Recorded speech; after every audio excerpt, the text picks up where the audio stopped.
breath, this thing that's been available to us even before we were born.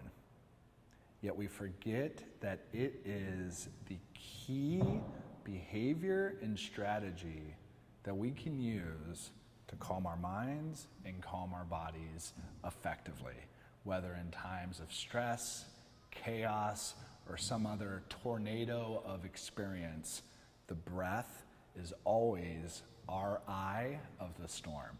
And so as we move into the relaxation section, I want us to be very mindful of the breath and its importance and its usefulness to us as human beings. And it's built in us. It's literally a coping strategy that is right below our nose. If we think about relaxation from an evolutionary perspective, it's critical in considering what anxiety really is to us from that perspective. Imagine if a dinosaur just came rolling in here, a little T-Rex with his T-Rex arms. We'd be like, oh my gosh, it's a T-Rex, even though those arms are so little and funny, but still this thing could kill us. What would immediately happen is our hearts would start increasing, boom, boom, boom, boom, boom, boom, boom, boom, boom. Our breathing rate would start increasing, our muscles would tense up, and all of these signals would be, Steve or you, get out of here, get away from T-Rex. And so what allows us to combat that? When we are stressed out, stress is essentially telling our bodies and our minds that there's danger around, that there's something that we need to be concerned about. So even though there's no risk of an actual dinosaur coming in here, we create psychological dinosaurs all the time, every day. What's my boss thinking about me? Am I going to be able to handle my children? Am I going to be able to perform in the way that I want to this weekend in my sport?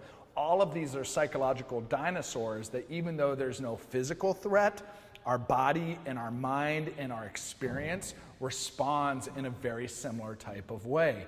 Anxious and overwhelmed, increased heart rate, increased breathing, and muscles tense. But guess what? We can slow that process down deliberately and on purpose. So if fight or flight occurs when we're under times of stress, we need to learn how to elicit chill and still. And the way that we elicit chill and still is through relaxation exercises. And so in this section, I'm going to discuss 3 relaxation exercises that you can do anytime, anywhere, that with training and experience can positively impact your overall feels of anxiety and actually increase your relaxation in a moment. So I won't be able to go at length with all of these, but I have provided audios for you to listen to that can also help take this learning that's a little bit up here and a bit more general, more narrow for your particular application. So check those out, those audios that are going to be available to you. But I'm barely on the edge of my seat to be able to chat with you about these 3 critical relaxation skills. Let's get it started.